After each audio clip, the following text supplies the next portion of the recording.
მოგესალმებით, დღეს მინდა მოგიყვეთ, როგორ მზადდება ქართული ჩურჩხელა.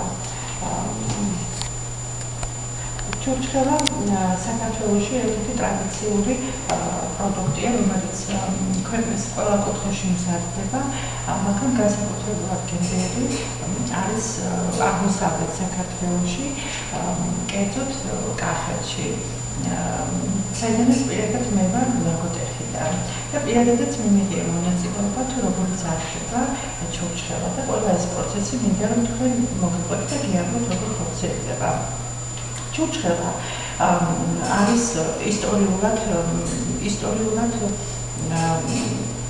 ტრადიციული, რომ ნამდვილად ქართული პროდუქტია და ტრადიციული პროდუქტია, ისტორიული წყაროებიდანაც იცდება, რომ ქართველ მეომრებს საცლად ატარებდნენ ჩურჩხელას.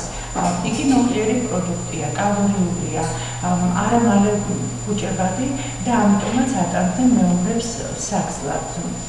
ასევე ხალხური ტრადიციაც არსებობს, თქმულება, რომ უხუცესი ადამიანი ფეხმძიმე ქალბატონს ჩუქნიდა ერთ ჩურჩხელას და ლოცავდა ასე მთელი და ჯანსაღი მოუვლინა ქვეყანასო.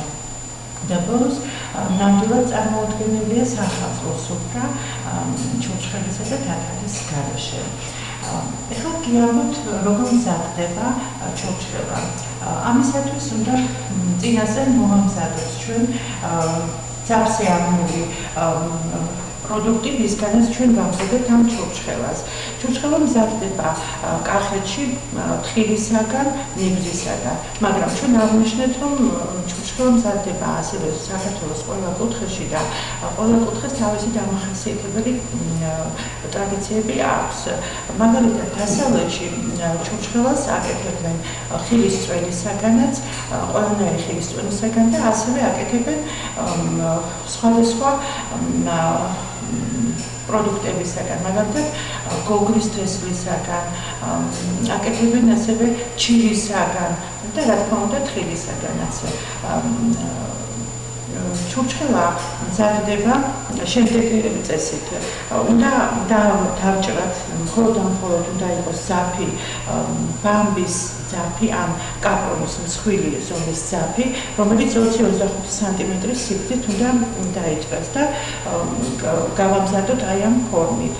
ალბათ ერთ ბოლოს გავამაგრებთ, რომ აცმული თხილი არ ჩამოცვიდეს და ასევე ამავე ძაფისგან უნდა გავამზადოთ ყულფი დაახლოებით აი ამ ფორმით, რომ აღმულ ჩურჩხელას გავუკეთოთ ყულფი, რომელიც ხარიხაზე უნდა ავაცვათ, სპეციალურად გამზადებულ ხარიხაზე, ასე ცალ-ცალობით.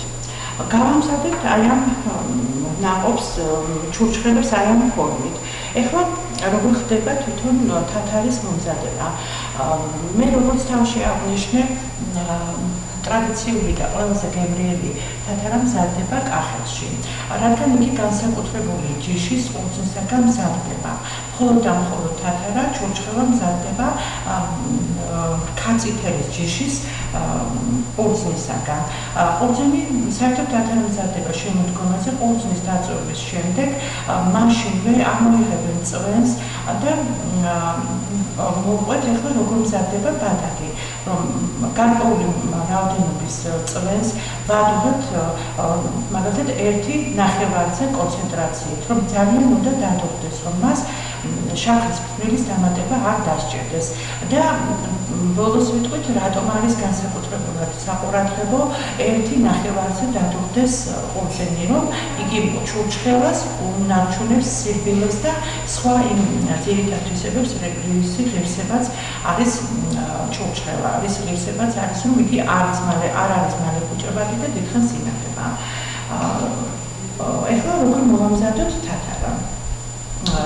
თათარა მზადდება ასეთი პროპორციით: 1 ლიტრი ბადაგი, 1 ჭიქანახევარი ფქვილი, ფქვილი უნდა იყოს უხი ფერის. აქვე მინდა დავძინე, რომ ზემოთ აღვნიშნეთ ჩვენ, რომ თათარა მზადდება დასავლეთ საქართველოშიც, მაგრამ განსხვავებით იმისა, იქ მზადდება ჭალის ფქვილით და კახეთში ამზადებენ პურის ფქვილით. კახეთში ჩურჩხელას ეძახიან, დასავლეთში გურიაში მაგალითად ჩურჩხელას ჯანჯუხას ეძახიან. შემდეგ თბილ გამთბარ ბადაკს წინასწარ მომზადებულ კონცენტრაციას გავთვლით, რამდენი ჩურჩხელა უნდა ამოვალოთ და წინასწარ გამზადებულ ფქვილს ვასხავთ თბილ ბადაკის წყლებს და გამუდმებულად ურევთ, რომ კორკოშალები არ გაკეთდეს. და დგავთ შუა ცეცხლზე. აუცილებლად უნდა გამზადდეს შუა ცეცხლზე, რომ ძველებისგან არის ნაყოფი, რომ ის კვამლიც უნდა ჩავარდეს, რომელიც თავისებურ განსაკუთრებულ გენოს ძენს ზუსტად ჩურჩხელას.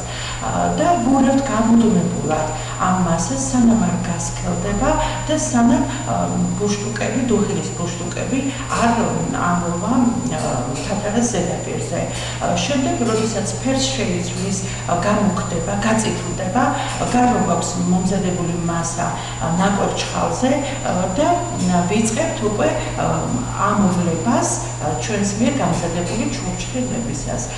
ვიღებთ სათითაოდ, ყურფიც გამზადებული აქვს და ამოვავლებთ ამას გამზადებულ უკვე თათარაში და სათითაოდ ან ჯოხებზე, ხარეხებზე ვალაგებთ. ხარეხებზე განლაგებასაც თავისებური წესი აქვს. სათითაოდ გარკვეული მანძილი უნდა დავაშოროთ და გადაადგილებისთვისაც უფრო მოხერხებულია ხარეხაზე, რომ დავალაგებთ.